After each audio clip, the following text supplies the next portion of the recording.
All right, welcome back to Books That Built Me, the series where personal power meets personal style. I am Antasia S.R. Moore, and this season we're painting success in every shade. Okay, so we're diving into the colors, concepts, and character traits that inspire high achieving women to dress, think, and show up for more. Ready to step into your boldest mindset and most magnetic presence? Let's begin. Okay, so in Becoming Her Now, which is a very small book, it's really a hypnosis book, and the title is Manifesting Happiness Through Hypnosis. And when I originally did this particular book, I was kind of sort of in a relaxed state. I probably have been laying down, and I really was trying to figure out what this was going to entail without utilizing those methods of dealing with things in the mindset of fear. Scared to do this particular book or scared to kind of sort of embrace what some of his teachings are. And this particular book is by a, um,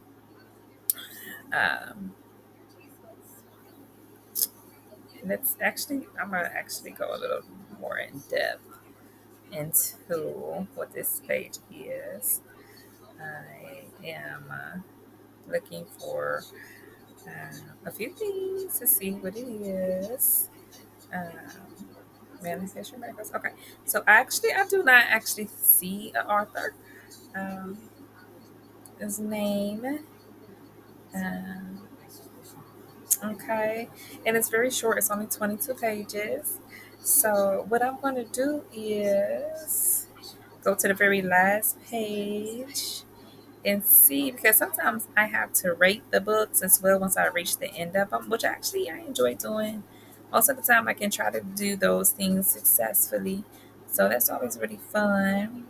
And it doesn't say, it just says more by Manifest Happiness Hypnotherapy.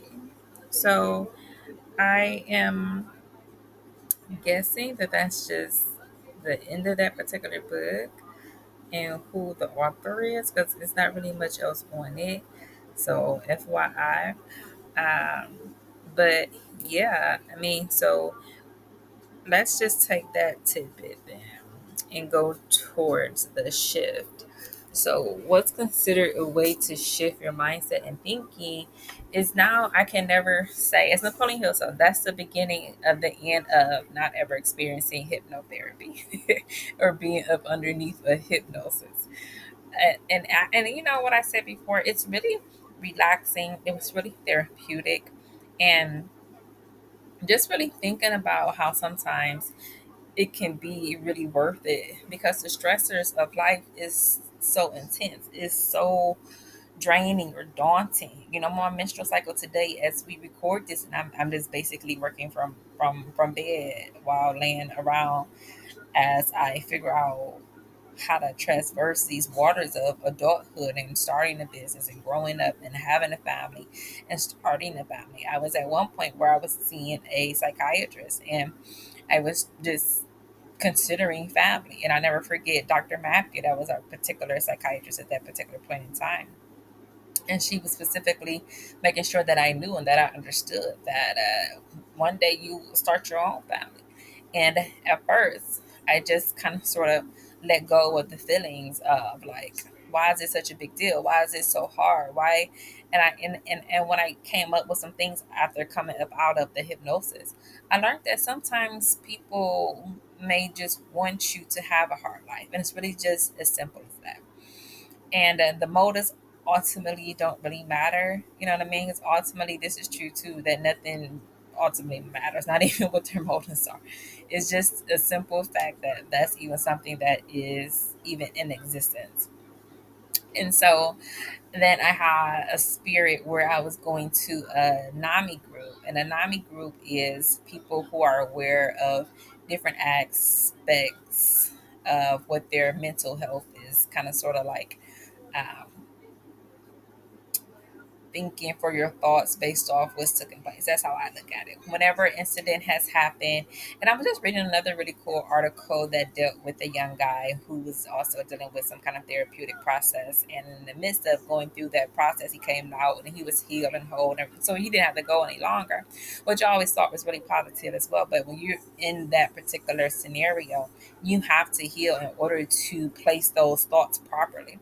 And that's really where the challenge is here, that most people are so stigmatized to it that they cop out and have such a fear that they never go and address those issues in a therapeutic setting. And so, let alone a therapist's office.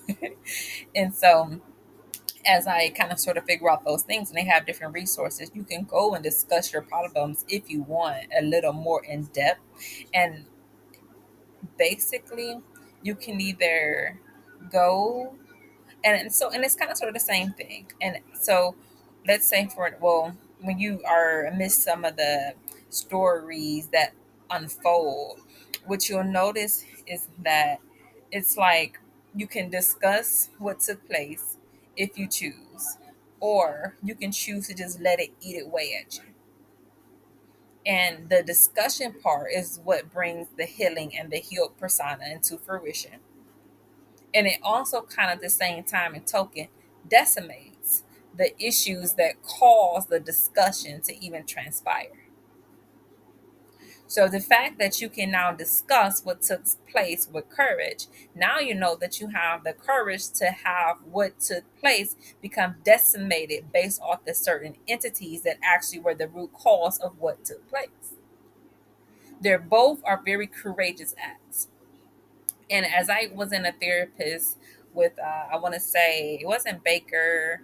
Um, this particular lady was a black lady, and Mackle. There it is. I'm gonna say her name was escaping me, but she was such a good therapist that it was just impossible to not know what her name was. So, um, she was a social worker and things like that. So I used to call her Miss Mackle, Mrs. Mackle, and things like that. So we chit chat, and I just wanted to discuss the fact that some of these instances were just so erroneous to myself at the point in time where I just simply told her, like, since that was something that was taken, and I always like to tell her in particular so I can always know that I'm not going too off the deep end because she's legally obligated to stop it when she is aware that the feeling is just too strong. And so I always kind of sort of kept that in mind, but I always wanted to be as honest as possible though, without the fear. So when I'm in there and I spoke to her about those particular topics, whatever that point in time was. But y'all know I've talked about this before on the podcast, especially with dealing with Shantia.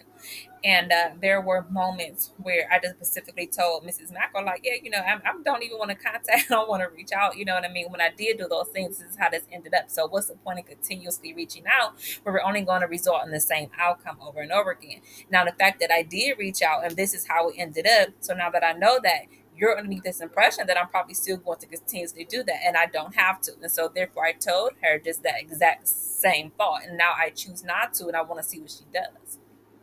Because you're going to have to understand, you don't get to take things for granted. You don't get to take people for granted. You don't get to take the things that people hold dear for granted. You don't get to think about what somebody else is doing and that their livelihood, their whole entire persona is something that is placed onto a triple thing as though it's nothing, and therefore it allows you to feel like it's okay for that to be taken or for you to feel like you get to take those things for granted. No, it doesn't. That isn't the law. That isn't how it works.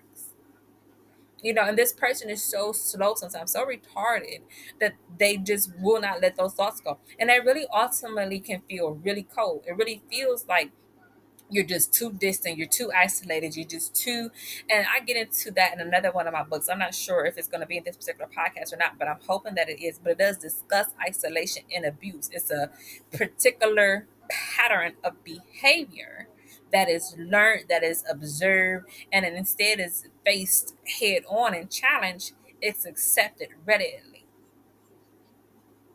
almost easily, mind you, if you will. So that was the shift for myself, particularly speaking. Now, how did I connect that to style? And that was a very hard transition because at first I was really overweight And even now, I still struggle with my weight. Just having a daughter and getting older, like all of those things come into play. So having negative people around you who are hurting you is another form of having to deal with the age aspect of getting older in this cultural society, especially in America, where we're known for doing our elderly dirty. We're known for doing our elderly to some of the harshest aspects and subjecting to that life as though it's normal. So, even that's a difficult thing as well. And then you have to just deal with the fact that you have family dynamics. And Black women, we're the least likely of everybody to get married. So, you know what I mean? And sometimes I feel like I have my daughter mostly, but I do so mostly alone. I feel as though, but I'm thankful for my parental figures. You know what I mean? I don't have a completely retired, unavailable grandparent, and you know what I mean, that just gets to get them all the time, and I get to just work full time. But that's a blessing too, because I can never ever find another full time job. I haven't had a steady full time job probably since I left Open Doors Academy, which I'm making a new podcast, and I will get into that as well. And I'm probably going to use the same format. I really like this one. And I'm going to probably get into that, I don't know, maybe a little bit later on in the year or next year. And then I am just so thankful that that was really the last most successful one. That was around, I want to say 2017. And other than that, you know what I mean? There's really no other full time jobs that are really giving myself the energy that I need and the balance that I need and the life that I need and the life that I desire. And so I hate to say that because I really just sometimes only wanted to ever be a stay at home mom. I've seen my grandmother do it, Juanita. I've seen my great aunts do it most of the time as well. And so it was something that I had always wished to emulate. And that was just something that was different about me. That was how these particular books built me. I really wanted to be the stay at home mom and have the entrepreneur spirit, or really just kind of sort of have the passive income and really have that artistic form and control of expression. And that was really something that I really wanted to manifest. And so that was something that I really felt like was hard to put that into a style. It was hard to find the style connection because I have to lose all of the weight from all of the negative relationships, all of the negative inputs and drama and drainage that was taken out of me and placed onto me onto that particular moment in time as a woman. And that style connection was really difficult to grapple with. Prior to that, it was probably just like, the regular degular jeans or something like that and a t-shirt. But then all of a sudden I just lost that person. And I don't want to say that I lost them, because of course whenever you lose something, something else is always gained. I lost the person that I was at the end of the day, but I gained a new perspective about how these people behave. You see what I mean? So the style connection eventually had revolutionized itself on its own. So eventually you can realize that you don't have to stress about it, because as soon as you realize that you're making some moves, your life is going to change for the better. So therefore, what you did about your style is ultimately going to take care of itself. And that's really how you have to have your style connection. It's not going to be right away. It's not going to be something that's forced. It's not going to be something that you just pick up in a magazine or a book or in any kind of aisle, any kind of sale, any kind of clearance, anything like that. It's really something that takes time to manifest, because you have to really kind of sort of keep all of those things in mind. And something that I really want y'all to have for a form of advice from this book is to kind of embrace hypnosis, embrace whatever a book brings, because as long as you can find open mindedness in some kind of lesson, you can always walk away with a benefit from any book that you read. And I'm not saying that it has to be the greatest or the biggest. Ultimately, I was just watching the BET Hip Hop Awards the other day or something like that, and Snoop Dogg was on there, and he had some really great moments, but he also had some moments where people were questioning, why did you even do this type of thing? So that's how I feel at the same time with books as well. Sometimes you can pick up some things, you're like, what in the world am I reading? I don't even know if I should be reading this, but try to find something in it anyway. Then you have a really great author like a Shakespeare, you pick it up, and then you can probably come away with five or six, seven, eight different, nine, 10 nuggets. So it's really just kind of sort of that type of energy that I really want you all to take away. And then the mini challenge or style prompt that I want you all to have for dealing with these particular books is challenge your mindset to find the time to cultivate your style. If you find that you are just picking up something, just become really steadfast and choosing not to just because it's a win. So that's my mindset challenge for you all. As soon as you pick up something and you want it to be based off your authentic style or your original style or a style that really speaks to who you are, just give yourself a little bit more time to decide. That's what I challenge you to do. Okay, you see it is beautiful, cool. Maybe go grab a drink at the lower level or whatnot at the convenience store or something that's in there, and then on your way back out, take a glance at it. And if it's still there, okay, then maybe it's meant to embrace your style. And if it's not, then you can walk away and just have a nice, cold, refreshing sip or something. So ultimately, that's really what I want y'all to do as your mini challenge. Okay, so let's just go now and kind of sort of finish this one on out. So, thank you so much. That's it for today's episode of Books That Built Me. If this color unlocks something in you, be sure to share it with your circle. Remember, your style is your signal, and your mindset is your method. So, until next time, keep building one powerful book at a time.